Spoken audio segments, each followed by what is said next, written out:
It all started in the garage. That's where I found my peace, you know? After everything. The low hum of jazz on the radio, the smell of sawdust, the satisfying scrape of sandpaper on old wood. Cooper, my dog, usually asleep in his bed in the corner, a gentle snore filling the quiet. That Friday afternoon, I was sanding an antique stool I'd found at an estate sale. Just lost in the rhythm of it. Then, a car door slammed. Hard. My heart jumped into my throat. I wasn't expecting anyone. I don't get visitors. I like it that way. I killed the sander, the sudden silence almost louder than the jazz. Walked to the front window. And that's when I saw her. Chloe. On my porch. Holding the hand of a tiny little girl, maybe 3 years old. And behind them, pulling into my driveway, was my parents' car. My mom got out, holding a casserole dish like it was a potluck. My dad, ever the showman, adjusted his jacket as if about to deliver a speech. I just stood there, watching them, the dread pooling in my gut. Chloe looked thinner. Exhausted. Her hair was in a messy ponytail, wearing sweats and a giant hoodie. The little girl, Maya, clung to her leg, looking around with wide, confused eyes, like she had no idea where she was or why.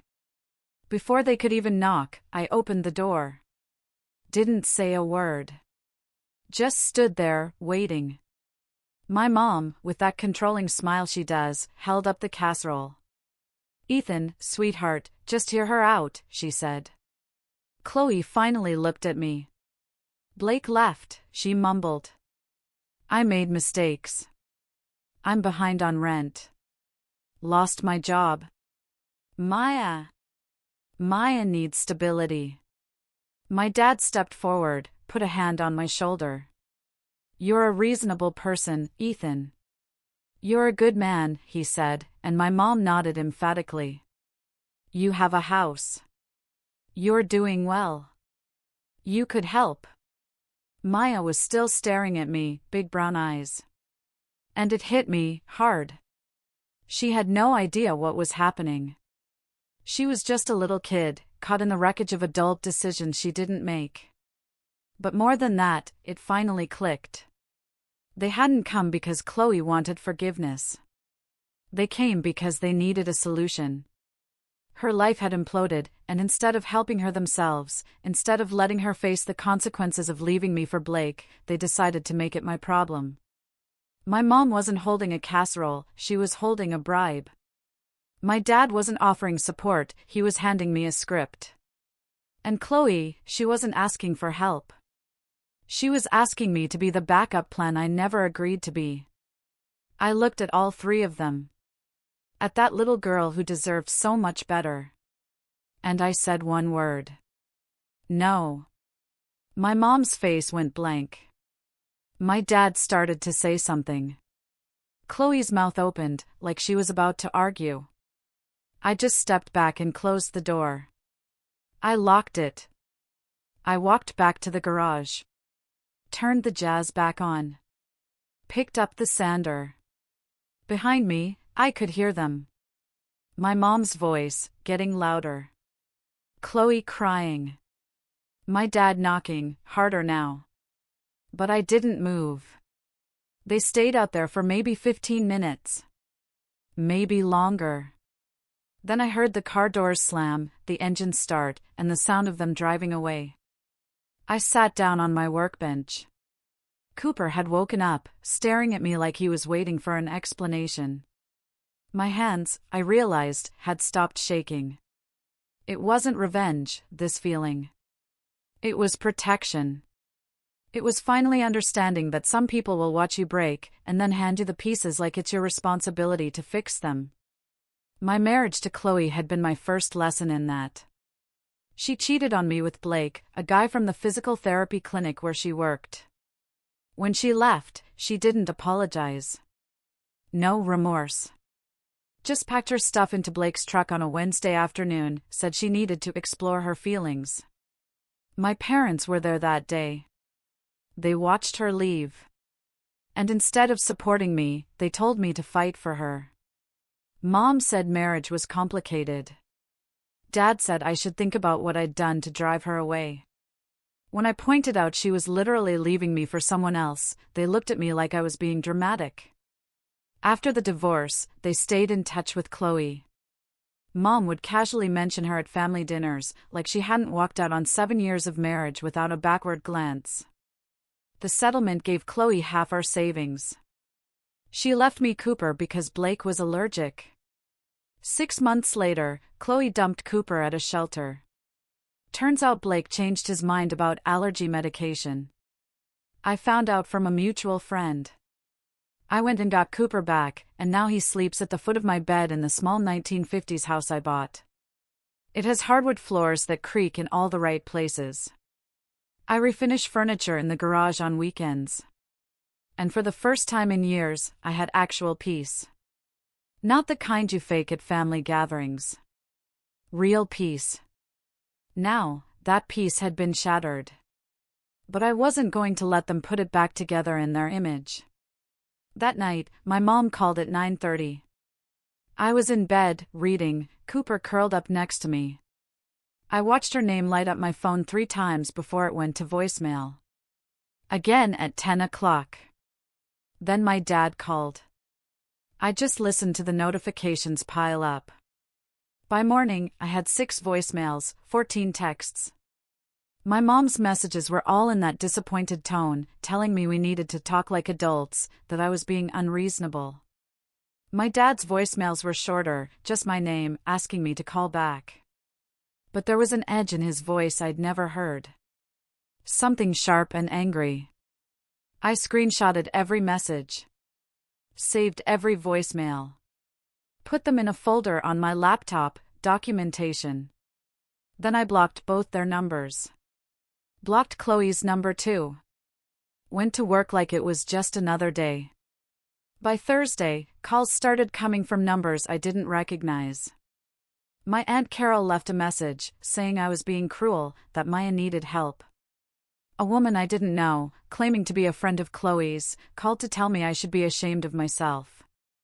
I didn't answer any of them. Just kept screenshotting, kept saving, kept documenting every attempt at contact. My boss, David, pulled me aside at lunch. Everything okay at home, Ethan? You seem a little distracted. I told him I was just dealing with some family boundary issues. That it was handled. He just nodded. David's good like that. Doesn't pry. Friday morning, 6:35. Making coffee. Heard a car pull into my driveway. My parents' car. Watched my dad get out, walk up to my porch, try the door handle like he genuinely thought it might be unlocked. My mom got out, phone in hand. I just stood there, drinking my coffee, watching through the window. Dad knocked. Loud. The kind of knock that says, "Open this door right now." I didn't move. He knocked again, called my name, the edge in his voice even sharper now. Mom walked up, pressed her face against the window, trying to see inside. I stayed perfectly still in the kitchen where they couldn't see me. They stood there for 15 minutes, trying different approaches. Calling. Knocking. Checking the side gate. Then they gave up and left. I waited until their car disappeared. Then I called a locksmith. Scheduled him for that afternoon. Ordered security cameras online, cloud storage, motion alerts, next day delivery. Monday morning, I had a meeting with Arthur, my lawyer. The same guy who handled my divorce. Doesn't smile much, but he gets things done. I brought my laptop. Showed him the documentation folder, everything organized. He actually whistled. "You don't mess around," he said. I told him I'd learned from the divorce to document everything. To never assume people will be reasonable. He went through the voicemails, the texts, the unknown numbers, the police report. He leaned back in his chair, a look of professional satisfaction on his face. This is textbook harassment. We can absolutely work with this. I paid him the retainer. Left his office feeling like I'd just put on armor. The security cameras arrived Tuesday. Installed them myself that evening. Small units under the eaves. Wednesday afternoon, they caught my parents coming back. I was at the hardware store. Phone buzzed with a motion alert. I watched in real time as they walked up to my porch, knocked, waited, looked around, confused. Then left. They had no idea they were being recorded. I saved the footage. Thursday, David called me. Sounded uncomfortable. Chloe had come to the lobby asking for me. I told him if she came back, to call the police. I told him I had a lawyer, that this was officially harassment. He was quiet for a second. Understood. That was it. No judgment. I called Helen in HR after lunch. She added Chloe to a restricted visitors list. This kind of thing happens more than people think, she said. I was grateful she didn't make me explain. Friday, I found a card wedged in my front door. Security footage showed my mom's car pulling up at 7 a.m. Her, alone, looking nervous, tucking something into the doorframe, driving away quickly. I didn't touch it with my bare hands. Used a kitchen towel, peeled it off, drove it straight to Arthur's office. He opened it wearing latex gloves. Inside, a handwritten letter from my mom. Talked about legacy, forgiveness. How my grandfather would be ashamed of the man I'd become. This is manipulative as hell, Arthur said. None of this is about your well-being. It's about getting you to respond, getting you to break. He added it to our file. We're building something solid, he said. The following Tuesday afternoon, leaving the museum, I saw a woman standing by my car. Older, mid-50s. Warm, friendly smile. She introduced herself as Diane, Chloe's mom. Said she wanted to talk parent to parent. I'm not a parent, I said, unlocked my car, and got in. She leaned down toward my window, started saying something about understanding, compassion, how we all make mistakes. I started the engine, looked directly at her. Don't contact me again. Then I drove away. Called Arthur. He said every incident like this strengthened our position for restraining orders. That night, my friend Sarah texted me. She's Chloe's cousin, but we'd stayed friendly. They're planning an intervention, she wrote. Going to try to ambush you. Just warning you. I thanked her. Sitting there, in my quiet house, Cooper sleeping on the couch, I realized something. They weren't done. They were just getting started. They genuinely believed if they pushed hard enough, I would eventually break. The intervention was set for that Saturday, at my parents' house. Sarah gave me the details Friday night. They'd invited extended family, told everyone I was going through something serious. Even arranged for Chloe and Maya to be there. I didn't go. I stayed home. Spent the morning refinishing that stool in my garage. Around noon, Sarah started sending updates. Everyone's here. They're waiting. Your mom keeps checking her phone. Then, 20 minutes later, Chloe's crying. Your dad looks angry. They're telling everyone you've changed. I read the messages, turned off my phone, went back to sanding.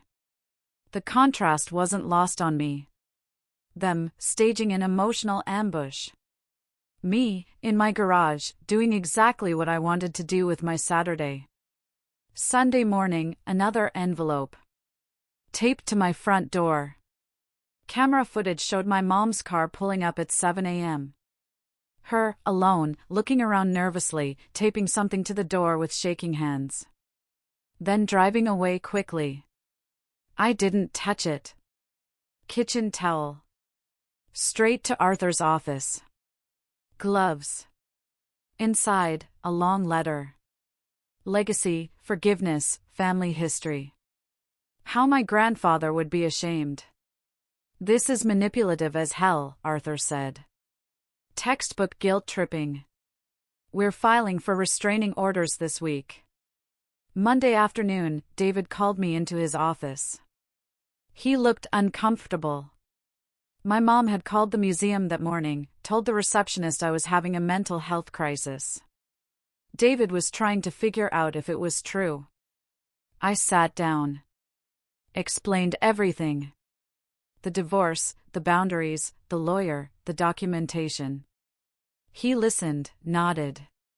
When I finished, he looked relieved. I'm sorry you're dealing with this. Do what you need to do. We'll support you.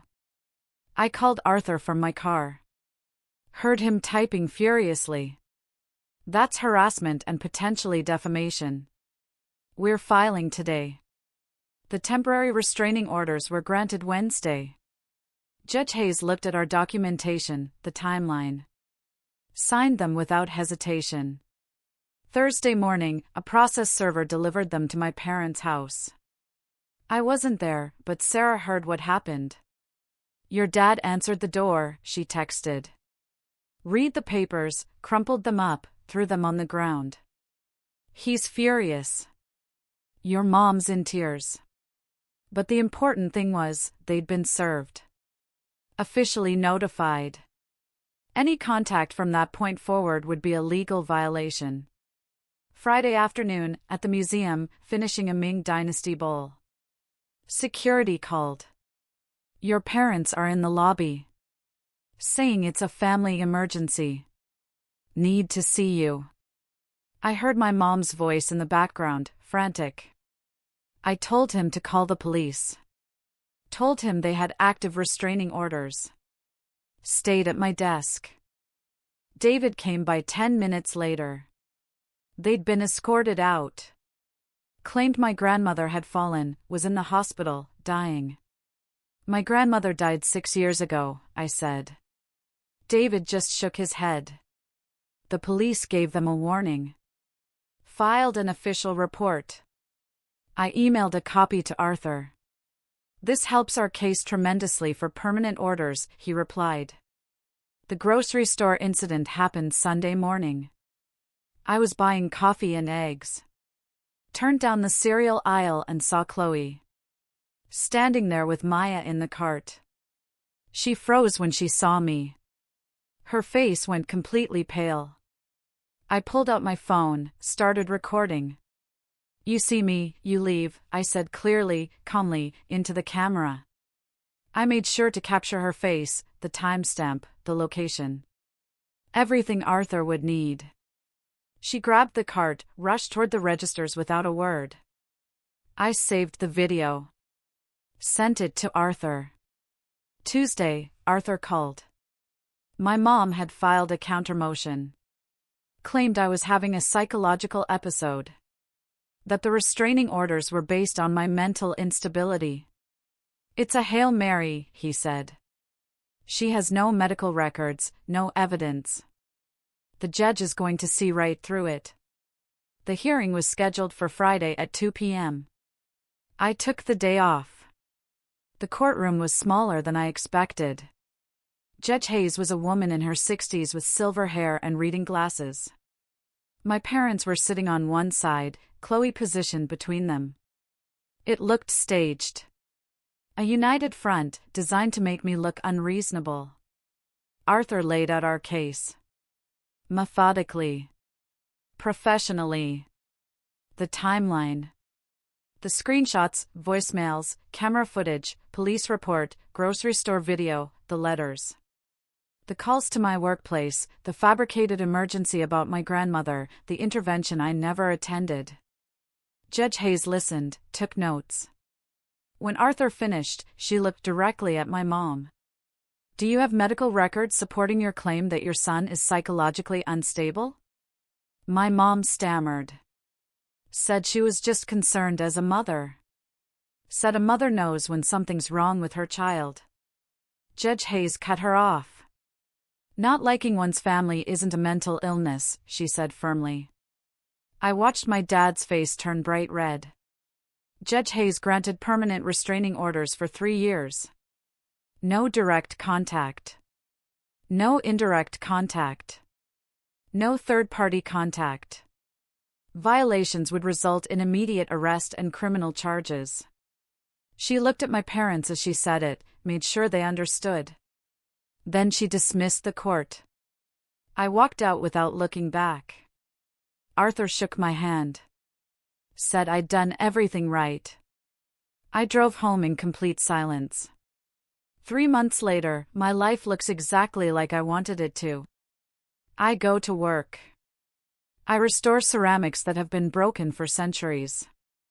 I refinish furniture on weekends. Cooper and I go camping with my friend, Jake, when the weather's nice.